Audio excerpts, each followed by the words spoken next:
So now that Thanks. Idol has fallen off air, what does the future hold for reality television? Sergio Alfaro is CEO of Eclipse TV television. He joins me now from Los Angeles. Sergio, thank you so much for being with us. I think one of the things that people loved about American Idol was it took ordinary people who were trying to fulfill and chase that dream, right, and gave them a platform to do it. That was the ultimate thing we turned in for all the time. What do people want out of reality TV now?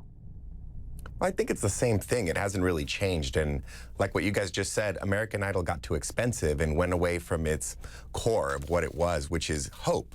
And I think America as a collective whole, what we all hold on to is the American dream.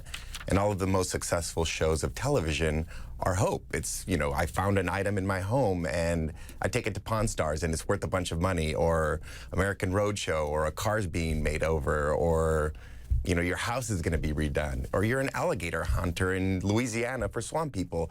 There's just something about, I think, reality television that hope is what holds on to the audience, and making it more expensive doesn't make the audience grow or lessen any. It's the hope that really keeps the audience there. Yeah, it's a very good point. So what are you doing at Eclipse TV? How are you grappling with that to make it slick enough that we want to consume it and it's appealing? Because we're all visual snobs at this point, let's face it, because of all the expense that was put in, and yet still be able to make it a profitable endeavor.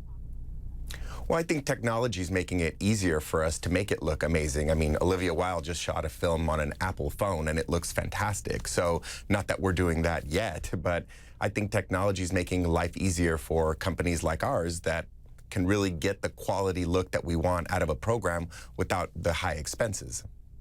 And what are the topics that are going to be interesting? It seems that we were really into music for a while, as you mentioned. Then we like, you know, makeover. What's the next phase of what's going to be interesting, especially for the younger generation? I think music. I still think music, no matter how you flip it, it's something that touches our soul. You know, whether it's the Grammys or you just hear somebody on the street, and music stops you. I mean, you're in the car with your children, or you're at home, or there's a party. There's just certain songs that make you want to get up and dance. And I feel that music is something that is important to even the young generation. I mean, look at Justin Bieber's followings. Look at, you know, will.i.am, and everybody's got these huge followings. Lady Gaga.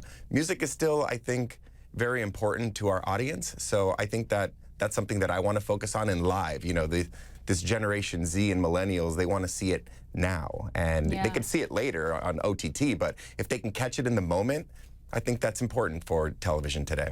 And Sergio, do you have to have a personality around it? We see, even now with a lot of these reality shows, there's a host holding it all together, or there's a main character that draws us in.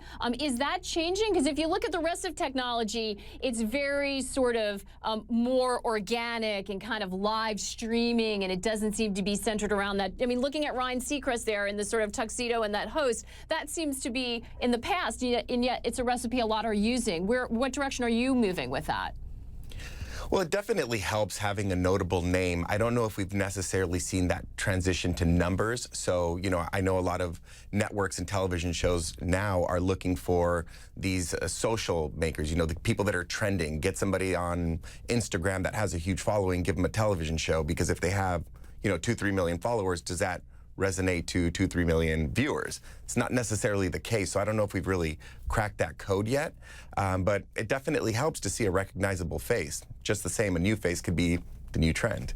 And in terms of finding an audience and getting picked up, do you feel like there is still that appetite for reality TV in the same way? There's always going to be a space for it, but it strikes me a lot of what's gaining traction, especially because we have this ability to binge watch. People want to go back in time in some respects, or they want to go to fantasy with Game of Thrones, or they want to go to the White House with House of Cards. They kind of want to escape from some of the troubles they're facing, it seems. Do they want reality?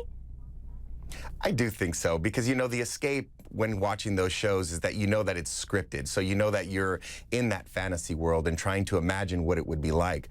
But with reality, it's that hope that I could make it. Or maybe my life isn't as bad as somebody else's. You know, like there's some extreme television shows on air that you look at and you're like, oh my God, I'm actually doing just fine right now. Exactly. That's why I think it'll stick around. And maybe we need a reminder of both those things, that there is hope and things aren't that bad. Sergio, thank you so much for joining us. I appreciate it. Sergio of Eclipse TV.